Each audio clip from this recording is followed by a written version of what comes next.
What is the behavior of your peer? Why is it important to know the behavior of your peer? Does this really matter? Alright guys, you're welcome back to my YouTube channel. In this video, I want to tell you about the XAUUSD behavior. Knowing the behavior of your peer is very important. Let's put it in the real life scenario. Let's assume you are a veterinary doctor and you need to know the character and behaviors of each of the pets that you're going to be treating. Let's assume you want to have a cat as a patient. You need to understand the behavior of a cat, how cats react whenever they are hungry, and how they react to everything. You need to really understand the behavior. And this is just the only right way that you can get it done to be a good veterinary doctor. That's the same way it applies in the forex market. For you to be a good trader, you need to really know the behavior of your market. So don't worry, in this video, we'll be looking at the behavior of XAUUSD. I promise you, if you get to know the behavior of this XAUUSD, it's going to make a lot of things very easy for you, because not knowing this behavior is really lagging people behind. So let's dive in now and look at what is the behavior. Okay, before we go into practical aspects, I need to tell you 4 different aspects of the XAUUSD behavior we're going to be looking at. We're going to be looking at its structural behavior. We're going to be looking at its manipulative behavior. We're going to look at why does gold market flies almost all the time.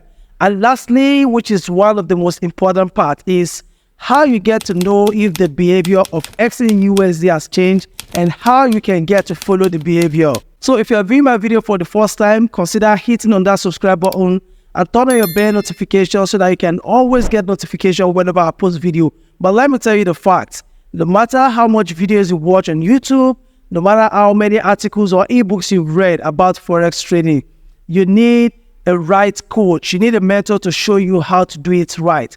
So if you're interested in joining any of my mentorship program, use the link in the description of this video to register for my mentorship program and join my free Telegram channel. So let's dive into the real business now. This topic is a very vital topic, and I recommend that you get a notebook so that you can jot out every information that I'm saying right in this video. So the first one we're going to be looking at is the structural behavior. As you all know, we have 3 different structures in the forex market. We have uptrend, we have downtrend, and we have the ranging market. All right. So what we're going to do right now is we're going to backtest it together to know how really does the structure behave. Okay. So what we're going to do basically is we go to higher time frame, like 4 hours time frame, and then we're going to consider the previous year. So today, right now we're in 2024. So we're going to be considering, drawing out support and resistance level from 2023. So make sure you are getting all these points down so that you can backtest all of these things yourself. Okay. So 23 ended at this level. So this is our catch. Okay. Our catch is from this level. So I'll just go ahead and, differentiate the aspects. Okay. Yeah. Right here. So now what we're going to be doing is we're going to be pointing out the support and resistance level on this charts, considering the 2023 market. So let's go ahead and pick the 2. All right. So at this level, we can consider a support level, right? Because the market rejected consistently. So the markets have a reaction at this level, also have a reaction at this level, then also have reaction at this level, then also have reaction at this level. So that's a very valid support level, right? So I'm not going to be taking my time to actually show you why a market has a support and resistance level. I've made video on how to understand support and resistance level, so you can help yourself to watch my previous videos so you can understand that better. So we can also get a resistance level at this place. We also get a resistance level at this place. Okay, valid. All right. So let's just take about 4. I think about 4 should be okay. Let's also have this right here. So now we have 4. Now what I'm gonna do basically is to go back to 2024. All right, to check how markets react on that level. So this particular backtesting we are checking is for the ranging market, okay? So after that, we're going to be looking at the structural behavior on uptrend and downtrend. So let's see how market seems to react to all of this level. So if you check from the support and resistance level we drew, so during 2024, markets rejected at that same support and resistance level, which showed to be a very valid one, okay? So right here also, the market react at that level also showed to be a very clear one. So let's keep going. So fortunately, the market was going up, and it kept buying. So from what we've seen right here, we get to know that the market really respects support and resistance level, right? Because obviously we drew out 4 different support and resistance level from the 2023 and it reacts over it in 2024. So let me go ahead to have some one at the top, since the market was just going buy in 2024. So let me go ahead and check out for some other support and resistance level. All right, so we have this. Let's have watch so we can use it to consider the 2024. Right, so I can also consider this level, and then lastly I can also consider this level. All right, then I have this level as well. So let's go back to 2024 and see how markets react to all those levels, okay? So check it out carefully. You see market reacted at this level. Can you see how beautiful all those things looks like? So keep checking out how markets keep reacting on each of those levels. Check here. You understand? Check here. Now see what really happened at this level. The market really shows some kind of, the market created new blocks, all right? Look how it created those blocks. Then before having momentum to the upside, and the market kept selling up to date. You understand? So this shows that this market really respects support and resistance level. So looking at the ranging markets and the structural level, it really supports, it really respects support and resistance level, right? So let's go ahead and check out for uptrend and downtrend, okay? So I'll just go ahead and delete the initial drawing that we have. And then what I'm going to do basically now is to draw out a valid trend line, okay? So I can consider to draw it out from a long distance. So let's consider, since we have higher highs at this level, as you can see, we kept having higher highs. So let's consider to have a trend at that level, okay?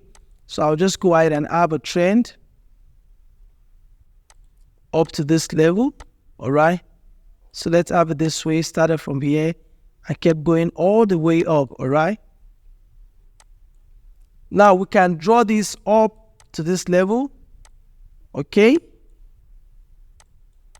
And then we can consider to also have the one at the bottom, all right? Then draw it up to this level, okay? So now if we get to consider from the top side, the market was respected, and also from the bottom, the market was respected, because at this level, we have a rejection back to the downside, all right? So the market respected that one, but that's actually an obvious uptrend. I want us to look for a kind of trend that will really be a long one, so we can get to consider how markets react to those trends, okay? So let me consider this trend at this level, okay? Let me consider up to this level, right here, down to this level, okay? Then I have to clone it to the upside. I have to clone it to the upside, maybe something like this. So we're gonna consider this to be a fake out, because the market returned back to the inside. Now, what I want to do is draw this down to this level. Draw this down to this level. Now, if you can watch this carefully, you will see that, okay, the markets break out from this level, then came to the downside, return back to the upside, downside, then go back inside to this place and come down. So considering this on higher time frame, okay, we're gonna be seeing that this market is not actually respecting the trend, all right, because it's breaking out, and if it's having the retest, then it should be going down, all right, but that's not happening. So let's go ahead and check for order. All right, what we're gonna do now is let's go to lower time frame, like 5 minutes time frame. Now I gotta set the chart. Now look for a valid trend that I can draw out. Okay, so let me just go ahead and look for a valid trend that I can draw out. All right, so we can draw this trend out down to this level. Then we can clone it to the upside, something like this. So now what we want to see is, okay, we have a breakout to the downside, but markets refuse to retest that level. So you can't be sure if you have to go for a sell. And this happens always on good markets. If you want to keep following all these trend lines and waiting for a retrace to the trend line, it's always fail. All right, let's see how we can get. I want us to go back to, having a lot of backtest on what I just said. Okay, now we can draw this trend out of this place, then up to this level. Now we can clone it and then take it to the upside, something like this. All right, now check what happened here. The markets break out, all right, then retested this level and start going down. But logically, we're not going to consider this to be a real breakout, because from the nature of the trend, if we want to have a breakout, the breakout should be considered at least up to maybe, we have a market like this going all the way like this. We have a market as huge momentum as this, as this. If we want to have a breakout, the breakout should look something like this, then have a retracement, then we should be considering having a sell. But just check out, look at how the breakout was very little and the market went all the way down. So you cannot consider if you are to go for a sell with this little retracement I have right here. Okay, so honestly, looking at the trend aspect, I will suggest that from what we can see right here, testing this always, it shows me that it does not like to respect all those trend lines. It doesn't respect you drawing the uptrend and the downtrend and waiting for a breakout, then retracement. So out of this, I recommend that you shouldn't consider using this uptrend and downtrend and a breakout and retracement as something you consider in the gold market. So I believe the same thing is going to happen also to the downtrend. All right, so now that we've talked about the structural behavior, the next thing we're going to look into is the manipulative aspect. Okay, I gotta say this, the gold market is very manipulative, you understand, because most of the time it's gonna make you feel like something is gonna happen, but unfortunately it's gonna go against you. All right, so let me go ahead and draw out some liquidity on 4 hours time frame. I'll just choose a random place, just to pick out some kind of liquidity so that we can see what we can have right here. Okay, so let's pick the liquidity of this day. We have one at the top, we have one at the bottom, and we have another one at the top. Okay, so now let's consider going back to 5 minutes time frame to check what we got. So I'm going to reset the chart, then zoom out to up to this level. All right, now there's something I want you to understand here.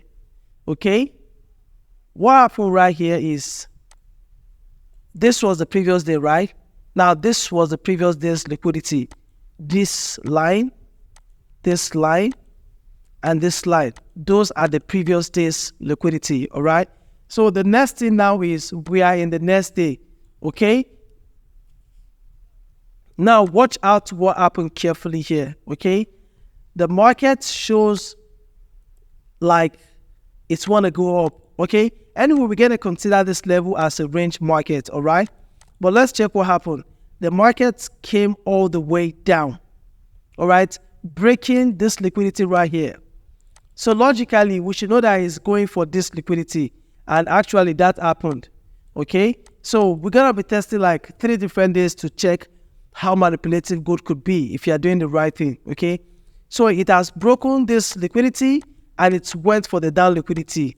But that was perfect, all right? That was a very perfect one. All right, let's consider that to be correct. Now let's go for another days, you know. I said I'm going to be going for those days randomly. So you should know that I haven't tested any of this thing. We are doing it together to be sure of how gold market really reacts to things, okay?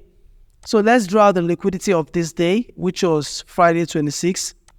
So I'm going to draw out the liquidities at the top. Another one at the top right here. We have another one at the top. Then bottom.